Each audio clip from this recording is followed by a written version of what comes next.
Hello students, welcome back again. तो अगले topic के साथ मैं आपके लिए लेके आई हूँ फसल की किस्मों में सुधार। तो फसल की किस्मों में सुधार हमारा टॉपिक है ये पहला। तो इसमें हम क्या करेंगे स्टूडेंट्स, देखो फसल की किस्म अच्छी कर रहे हैं। किस्म होती है जैसे वैरायटी बोलते हैं कि आपने जैसे गेहूं के बारे में सुना होगा कि गेहूं की ये 306 वैरायटी है, 2649 या इस तरीके से कुछ कुछ संख्या सुनते हैं आप लोग।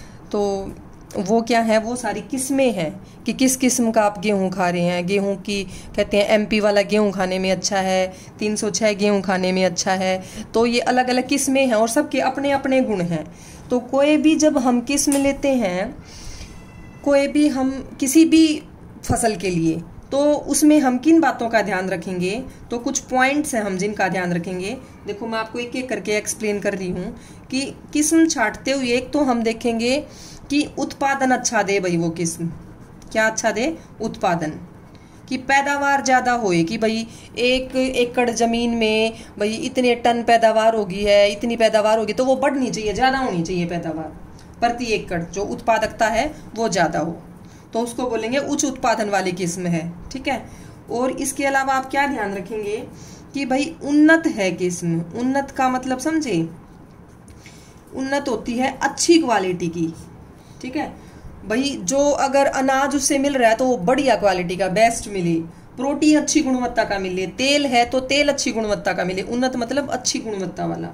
ठीक है। सब्जियां तो हो, तो सब्जियां अच्छी गुणवत्ता की हो। जैसे जो ऑर्गेनिक फार्मिंग आजकल चल रही है तो उसमें क्या करते हैं, बिना पेस्टिसाइड वाली और बिना पेस्टिसाइड वगैरह के या बिना कोई स्प्रे वगैरह के इस तरीके की सब्जियां फल उगाए जाते हैं जो बिल्कुल प्योर हों, जो बिल्कुल साफ हों, उनमें जिनसे कोई समस्या ना हो। उन्नत किस्म बोलेंगे उन्हें। ठीक है। बल्कि जो कई कंट्रियां, तो कई देश क्या करते हैं, जो बाहर से वो आयात करते हैं फल सब्जियों को या किसी भी किस्म को, अनाज को, दालों को, तो वो मानक पैमाने रख देते हैं कि भाई उन पे हमारी खरी उतरनी चाहिए जो भी हम दूसरे देश से आयात कर रहे हैं। अगर अच्छी क्वालिटी, अच्छी किस्म नहीं होगी ना, अच्छी उन्नत नहीं होगी अनाज या कोई भी चीज़, तो वो उसको नहीं खरीदते। ठीक है। तो उन्नत किस्म जरूर होनी चाहिए हर चीज़ की। तीसरा है कि जैविक और अजैविक प्रतिरोधकता हो। जैविक व अजैविक प्रतिरोधकता। स्टूडेंट्स मैं आपको क्या बता रही हूँ, ये वो पॉइंट्स हैं कि जो कोई भी आप किस्म छाटेंगे, किसी भी फसल के लिए कोई भी बीज छाटेंगे, तो आप देखेंगे कि इस बीज में ये गुण होने चाहिए। ठीक है। ये वो कारक हैं जो, या फिर आप ऐसा कह सकते हो कि किस्म को सुधारना चाहते हैं हम। वैज्ञानिक मान लो, वैज्ञानिक कोई अच्छी किस्म बनाना चाह रहे हैं तो वो इन बातों का ध्यान रखेंगे। तो जैविक व अजैविक प्रतिरोधकता होती है कि भाई कोई भी फसल है तो फसल के में बहुत सारे जैविक कारक भी हो सकते हैं जो उसे नुकसान पहुंचाएं, और अजैविक चीजें भी हो सकती हैं। तो जैविक में क्या आएगा, भाई कोई रोग है, कोई बीमारी होगी फसल में, कोई कीट पतंगा है, कोई निमेटोड है, कीड़े हैं, तो वो उसमें बीमारियां फैला रहे हैं, सभी हो गए जैविक कारक, जीव जंतुओं वाले। और अजैविक कारकों में आएंगे भाई सूखा आ गया, बाढ़ आ गई, ठीक है, गर्मी है, ठंड से असर पड़ गया, पाला पड़ गया, तो इन सभी से नुकसान हो गया। और कई बार क्या होता है, अजैविक कारकों के कारण ये भी बढ़ जाते हैं। भाई ज्यादा बारिश गिल्ला विल्ला रहे तो फंजाई बढ़ जाएगी, कवक लग जाएगी ना पौधों में, तो इनका भी प्रभाव पड़ता है कि कुछ तापमान ऐसे होते हैं जिसमें कोई भी जैविक कारक, कुछ जीव जंतु ज्यादा फैलते हैं। ठीक है। तो जैविक और अजैविक प्रतिरोधकता होनी चाहिए। भाई ऐसी किस्म होनी चाहिए जो इन जैविक कारकों से खुद को बचा पाए, ज्यादा बीमार ना होए, किसी का असर ना पड़ने दे, कीट पतंगे, निमेटोड वगैरह का। और अजैविक जो प्रतिरोधकता है वो भी हो, भाई हर प्रकार के मौसम में वो काफी हद तक बची रही। तो ये हो गया हमारा तीसरा पॉइंट। और फिर चौथा लेंगे, परिपक्वन काल में परिवर्तन। परिपक्वन काल होता है स्टूडेंट्स, परिपक्वन काल में परिवर्तन कि भाई जो उसका पकने का समय है ना फसल का, वो छोटा हो जाए तो बस कह नहीं क्या कि कोई फसल है 5-6 महीने में पकती है, वो 4 महीने में पक जाए, ऐसी किस्म आ जाए उसमें। अब जैसे गेहूं है, गेहूं नवंबर में हम लगाते हैं और अप्रैल में कटाई होती है गेहूं की, लेकिन कुछ ऐसा हो जाए कि भाई वो दिसंबर में लगाएं या और पहले या थोड़ी पहले मार्च में कटाई हो जाए, तो बस उसका क्या फायदा होगा, फायदा ही फायदा है। भाई सारे ही खर्चे घट जाएंगे किसानों के, पानी नहीं देना पड़ेगा उसको बार बार, उसकी संभाल नहीं करनी पड़ेगी, पेस्टिसाइड्स भी कम लगेंगे, बार बार उसका सारा ही प्रॉब्लम कम हो जाएंगी।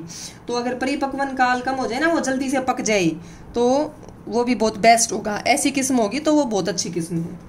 ठीक है, ये हो गया आपका चौथा पॉइंट। फिर पांचवा पॉइंट है व्यापक अनुकूलता। क्या है?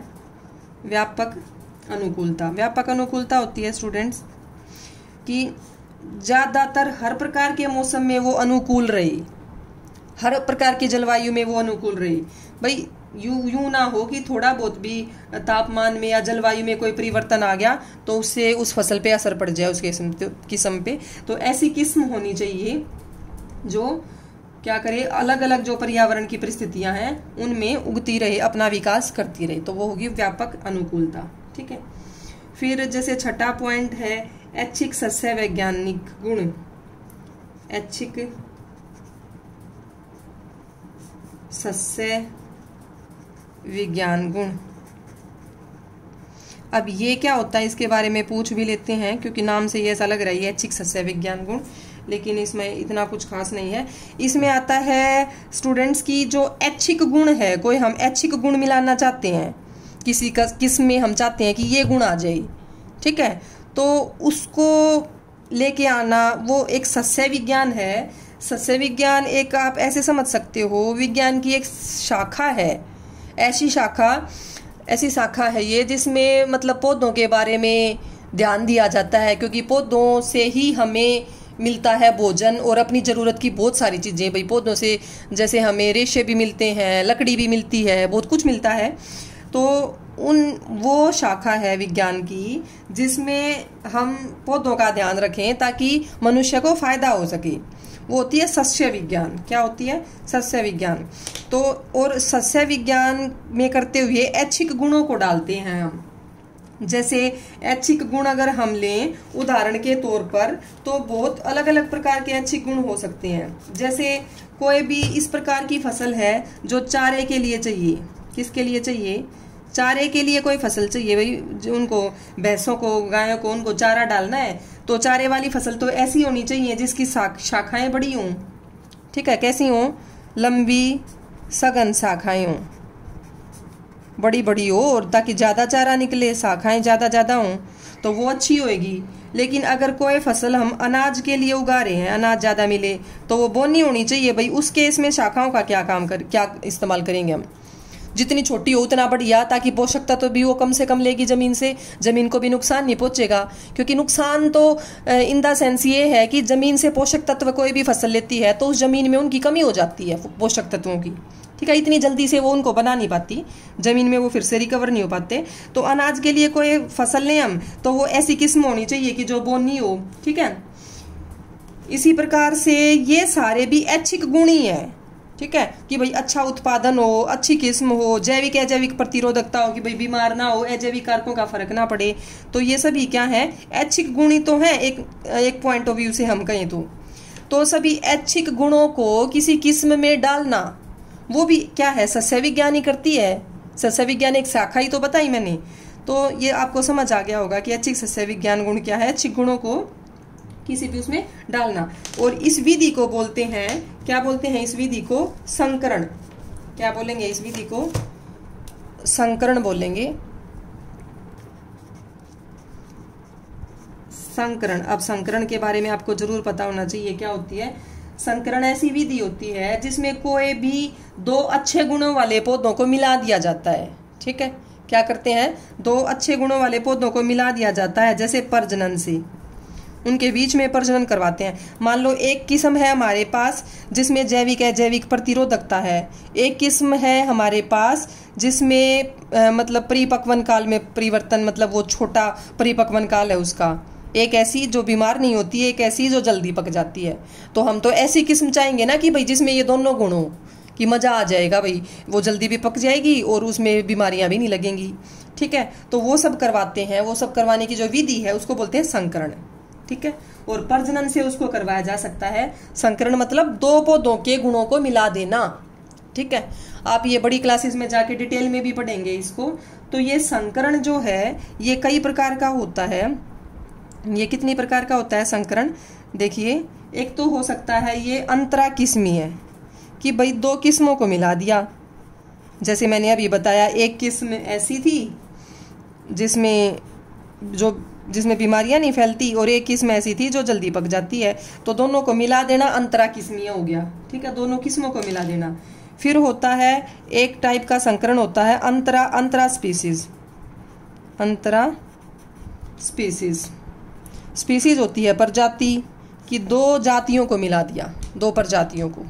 ठीक है, और तीसरा है अंतरावंशीय।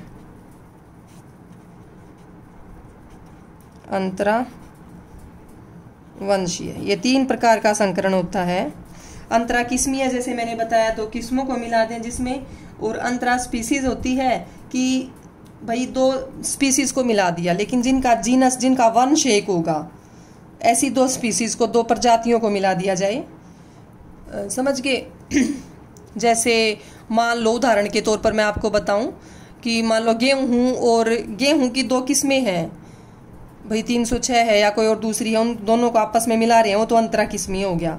अंतरा स्पीसीज हो जाएगा 2 जो प्रजाति मिला दी, मान लो गेहूं और चावल से मिला के कोई नया अनाज बनाने की हम सोच रहे हैं, तो 2 अलग अलग जाति होगी, वो गेहूं और चावल, तो वो हो गया अंतरा स्पीसीज। ठीक है, लेकिन वंश एक ही है। वंश का मतलब है तो दोनों के दोनों अनाज, मैं उदाहरण के तौर पर बता रही हूँ, ऐसा नहीं हो सकता, उनको नहीं मिलाया जा सकता। तो अंतरा जो वंशीय है, अंतरा वंशीय में आता है कि 2 अलग अलग वंश वालों को, 2 जेंद्रा, ये आप आगे जाके पढ़ेंगे, उसमें आपका जो चैप्टर आएगा बीच में एक, ये मेरे ख्याल से आपका चैप्टर है 7वां चैप्टर है जीवों में विविधता। वो जब पढ़ेंगे आप तो आपको ये समझ आ जाएगा कि अंतरा स्पीसीज क्या है और अंतरा वंश क्या है। वंश होता है जेनरा। ठीक है, और किस्म तो पता ही चल गई होगी आपको, वैरायटी। और अंतरा स्पीसीज की बात करें तो अंतरा स्पीसीज को बोलते हैं, इसको बोला जाएगा, वैसे तो प्रजाति बोलते हैं, इतना ही ध्यान रख लो आप, लेकिन एक ही जेनरा की हैं ये। और अंतरावंशीय है जिसमें 2 जेनरा का इस्तेमाल हो। तो ये हो गए हैं आपकी संकरण विधि, ये बता दी है मैंने। तो इसमें आपको जरूर ध्यान रखना है किस तरीके से करेंगे। फिर उसके बाद आते हैं 2 प्रश्न आते हैं संकरण विधि के बाद इस टॉपिक में, जो फसल की किस्मों में सुधार। हमारा पहला टॉपिक हो गया है कंप्लीट। जैविक तथा अजैविक कारक किस प्रकार फसल उत्पादन को प्रभावित करते हैं। तो ये मैंने अभी बताया था, जैविक बीमारियां फैलाते हैं, और अजैविक कारकों से भी, जैसे बाढ़ आ जाए, ठीक है, सूखा पड़ जाए या ज़्यादा नमी हो जाए, तो कई बार हम ऐसी फसल भी बनाते हैं जो ज़्यादा लवण वाली मिट्टी में भी उग सके, ज़्यादा जो साल्टी, जो लवणीय मृदा होती है उसमें भी उग सके, तो वो अच्छी किस्म होगी बहुत। तो ये प्रभावित करते हैं।